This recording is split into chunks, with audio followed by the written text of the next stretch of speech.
There's more to metabolic health, though, than just the 5 components of metabolic syndrome. Mm. So I think that's one place where people get confused because they think metabolic health means the 5 components of metabolic syndrome. And what are those typically? It's like blood pressure, insulin resistance, abdominal obesity or excess abdominal fat,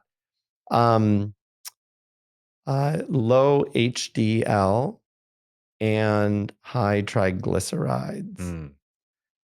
Those are the hallmarks of metabolic syndrome. You'll notice LDL cholesterol is not part of that. Is that because you've omitted it, or it's typically, or it's not part of the standard? It's not part of metabolic syndrome. Well, I guess that's cool. Cardiologist will kill me for saying that. How dare he say that? Oh man! But it is a fact. It's a fact. Do they lobby to have it? Some people want it included. Interesting. But there's a clear reason why they could have included it. Why did they included HDL cholesterol? They included triglycerides. But they did not include LDL cholesterol. Wow. Why do you think it was omitted? Interesting. Again, so I've actually gotten into debates with kind of the diet war people who are like, you can't say that. You cannot say that. You're a charlatan and a quack now because you said that.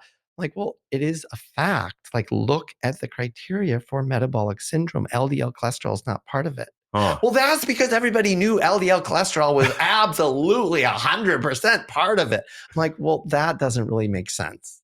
Now, come on. Like, that doesn't. So the reality is, if you look at the studies of LDL cholesterol, people with ridiculously high levels of LDL cholesterol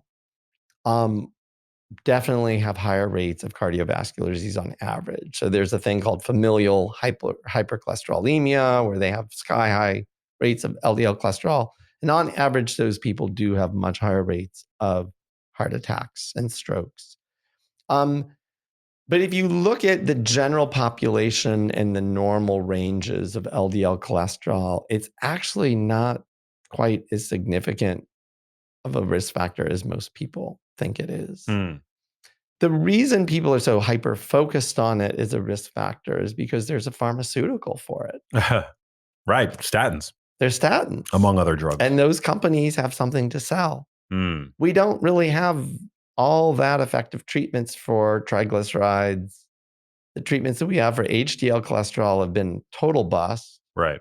Artificially manipulating HDL levels doesn't do anything useful and might even sometimes cause harm.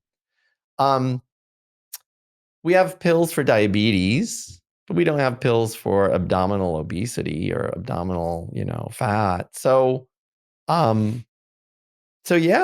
Although Ozempic, we've got that now. Semaglutide seems to be. We've got that now. Seems to be. I mean, I don't know if I would take it. Like, I mean, I obviously have no clinical need to take it, but I think it's great for what it's offering people, that need the help. I mean, I think that it's always better to institute healthy habits, right? And go the drug-free route if that's an option to you. But the fact that we now have this drug, I mean, it's like leading to some pretty significant weight loss for people who take it. It is. My concern is that we might be missing the elephant in the room, though. Because again, there's still this lingering question: what is causing the obesity epidemic in the human species? Yeah. It's not laziness. And it's actually not overconsumption of calories. Because the research looking at how many calories the average American is consuming suggests we aren't overconsuming calories. Or we're consuming the same amount of calories that we did before. Now, some will argue, well, it's because everybody's sedentary. They're just laying around. Nobody goes to the gym anymore. But that's actually kind of not true. People are trying. They really are trying. They're going to the gym. They're taking their walks. They're going running. Something is poisoning the metabolism of the human species. Yikes. That is why we've got an obesity epidemic. There is something in our environment, the food supply or environmental toxins or all of the above or something. There's something that is poisoning the metabolism that means that people's metabolism on average is getting slower and slower. So they can eat the same number of calories, but they're going to gain more and more weight because their metabolism is going down.